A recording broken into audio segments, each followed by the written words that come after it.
Kai Havertz, 90 minutes and one stoppage time away from home in a Champions League quarter-final against the side that had just hit the crossbar, had a goal ruled out, and was pushing for their moment. One chance, one finish, game over. Welcome to James Arsenal Analysis. I am James.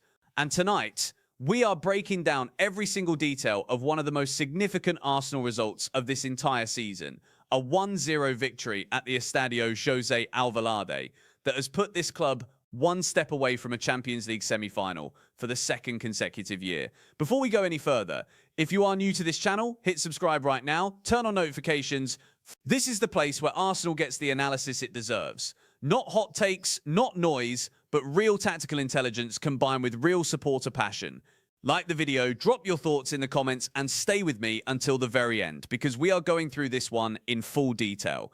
Right, let us get into it. First things first, context matters.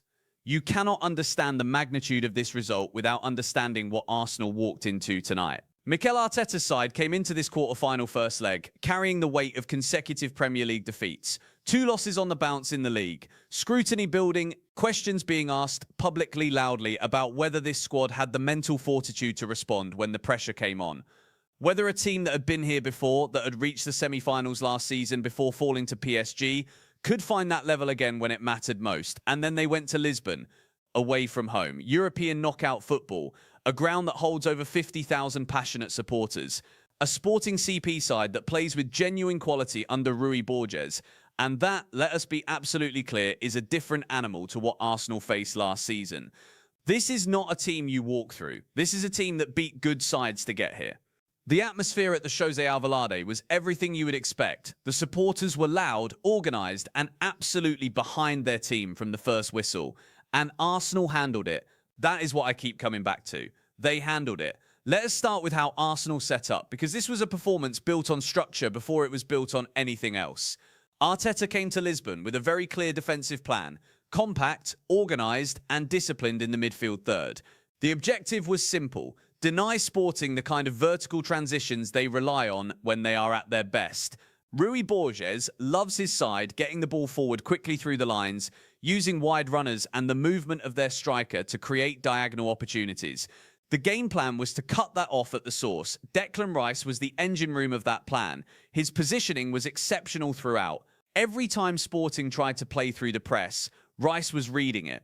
He did not just win the ball, he won it in intelligent areas. He kept winning it in the central zones that Sporting wanted to exploit.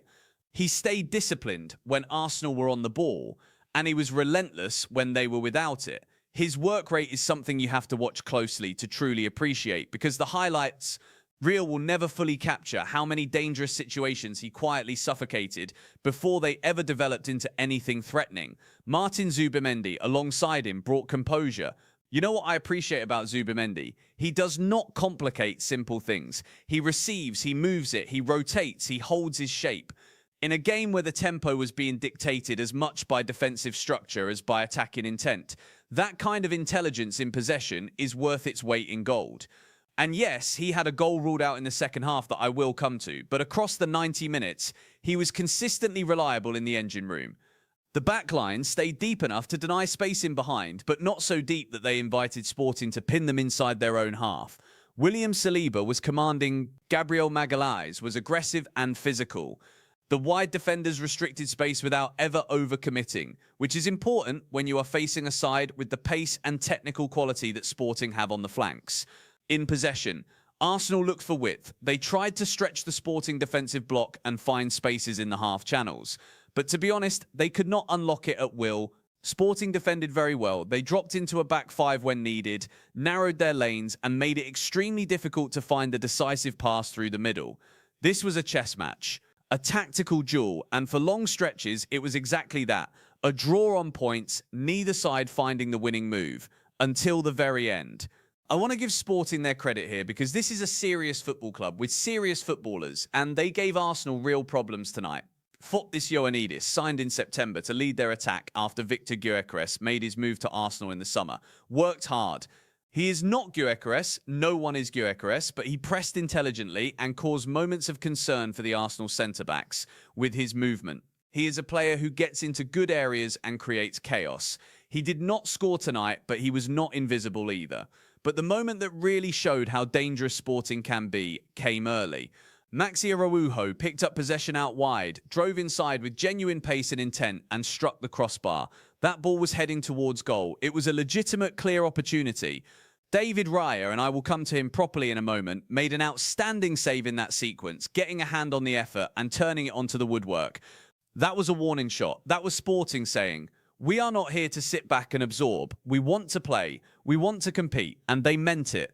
Pedro Gonçalves drifted into pockets all evening and tried to orchestrate from the right side of their attack. Trincao caused problems in wide areas. Morten Hjulmand controlled the tempo in their midfield with genuine authority.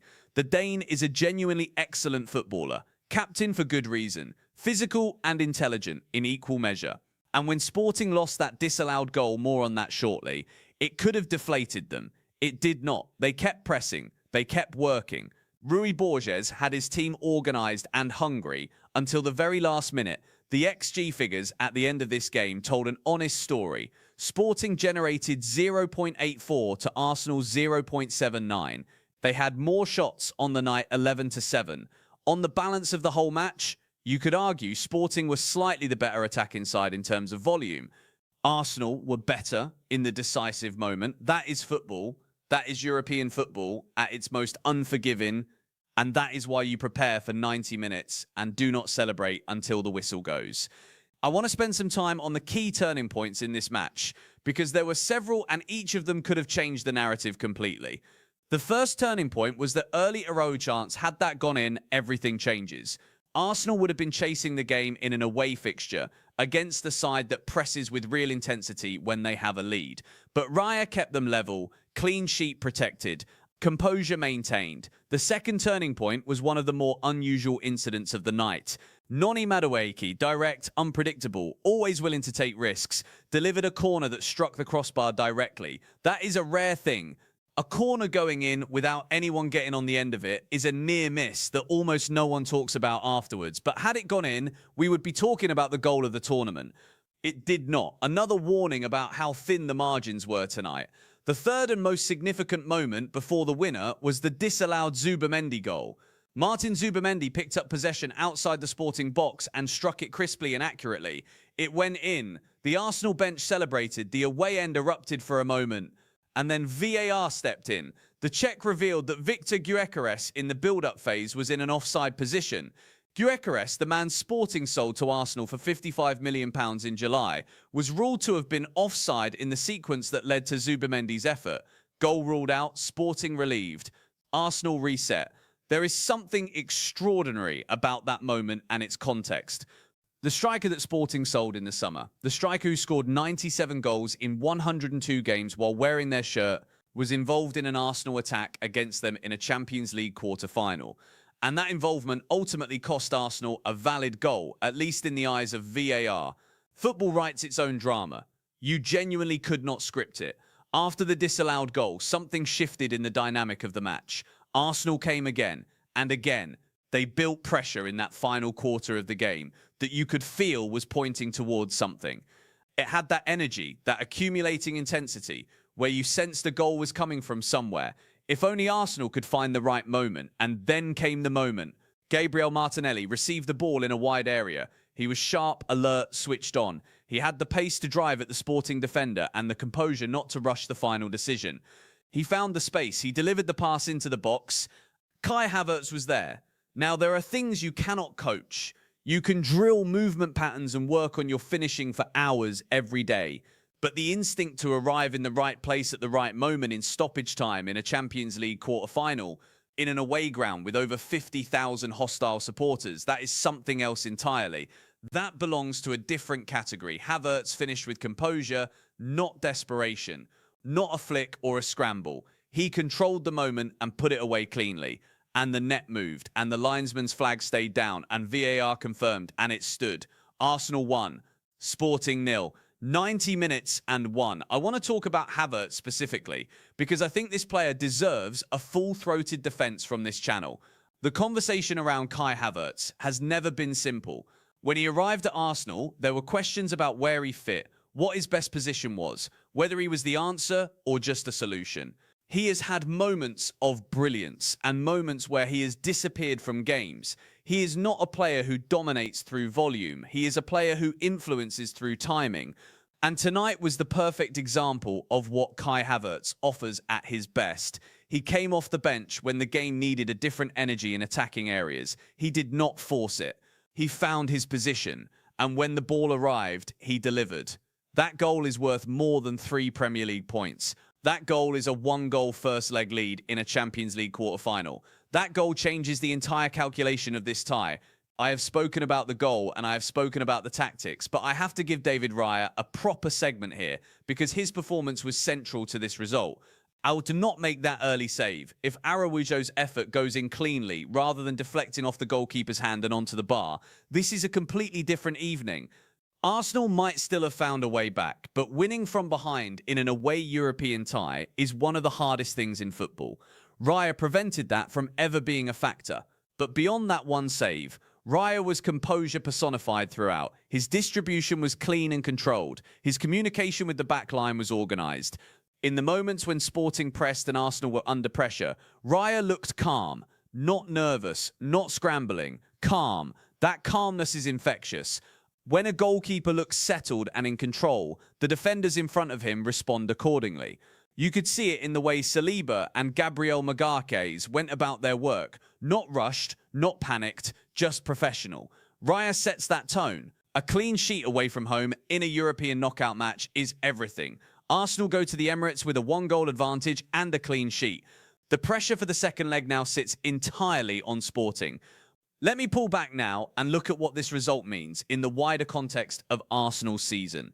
2 Premier League defeats on the bounce, pressure building, narratives forming. And Arteta's response was to take this squad to Portugal, into one of the most hostile atmospheres in European football, and come away with the win. You cannot underestimate what that does to a squad's belief. Results like this, grinding, professional, disciplined away wins in Europe, build something inside a group of players that pure Premier League success cannot always replicate. This is a different kind of pressure, and Arsenal found a way through it. For the young players in this squad, for Ethan Nwaneri, for Miles Lewis-Skelly, for players who are still developing their understanding of what it takes at the highest level. Watching their team win this way is an education. You watch Declan Rice work for 90 minutes and never switch off. You watch David Raya hold his nerve under pressure.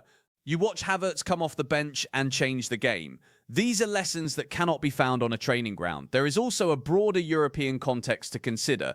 Arsenal reached the Champions League semi-finals last season before losing to PSG. That run built experience and confidence. But this season has been different in its challenges. More defensive adversity, more injury disruption, more moments where the squad has had to find resilience from places it has not always had to find it before. And here they are, in the quarterfinals again. First leg won, away from home. The head-to-head record between these two clubs in Europe is now 2 Arsenal wins from 2 meetings with a combined score of 6 goals to Arsenal and 1 to Sporting. The historical trend is strongly in favour of the Gunners, but tonight proves something important. Sporting are capable. This tie is not finished. The second leg at the Emirates is going to demand everything Arsenal have. The Emirates, a 1-goal advantage, a home crowd. Arsenal's task is straightforward in principle and demanding in execution. Sporting will come to London knowing they need to score. They will not sit back and absorb. Rui Borges is not that kind of manager. His team pressed from the front even when they were behind tonight. They created chances, they competed. They will come to the Emirates with genuine attacking ambition and the knowledge that a single goal gets them level and puts the pressure back on the home side. Arsenal must respect that threat while also recognising that they now have the luxury of being ahead. The Emirates crowd will be electric for a European knockout night. The energy in that stadium when Arsenal are in the Champions League is something the players feed off. But this Arsenal side has to be smarter at the Emirates than it was in recent home league matches. The defensive discipline that won them the first leg must travel back to London with them. The compact shape, the intelligent pressing, the willingness to accept that not every moment of the game will be comfortable. All of that has to be present from the first whistle of the second leg. Gyökeres, Martinelli, Saka, Madueke. Arsenal's attacking players at full intensity are capable of making this tie feel extremely comfortable very quickly. But that will only happen if the defensive foundation is in place first. The approach should be the same as it was in Lisbon, organised, patient, and ready to take the chance when it comes. Before the second leg, Arsenal return to domestic action against Bournemouth, a Premier League game that needs to correct the recent run of defeats. The squad needs momentum. They need a clean professional league win before the European showpiece at the Emirates. The calendar is demanding. The physical and mental load on this squad will be tested. But after what they did tonight in Lisbon, I have no doubt this group can rise to what comes next. I want to leave you with this. 50,800 supporters inside the Jose Alvalade. They, a partisan crowd, an electric atmosphere, a sporting CP team that played well and came close to getting something from this match.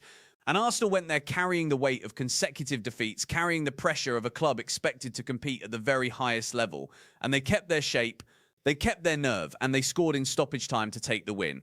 Kai Havertz, Gabriel Martinelli, Declan Rice, David Raya, Martin Zubimendi. Every single one of them delivered something tonight. This is a team that is growing, a team that is learning in real time under real pressure what it takes to compete in the final stages of the Champions League, not just once, but consistently. Last season was not a fluke. This season is confirmation. 1 goal ahead, second leg at home. Arsenal are in control of this tie. That is the headline. And I am here for every single moment of what comes next. If you enjoyed this breakdown, please subscribe, hit the like button, and turn on notifications so you never miss St. James Arsenal analysis video. Drop your thoughts in the comments. I want to know what you made of tonight's performance, who your man of the match was, and whether you think Arsenal go through in the second leg. I am James. This is James, Arsenal Analysis. The Gunners march on.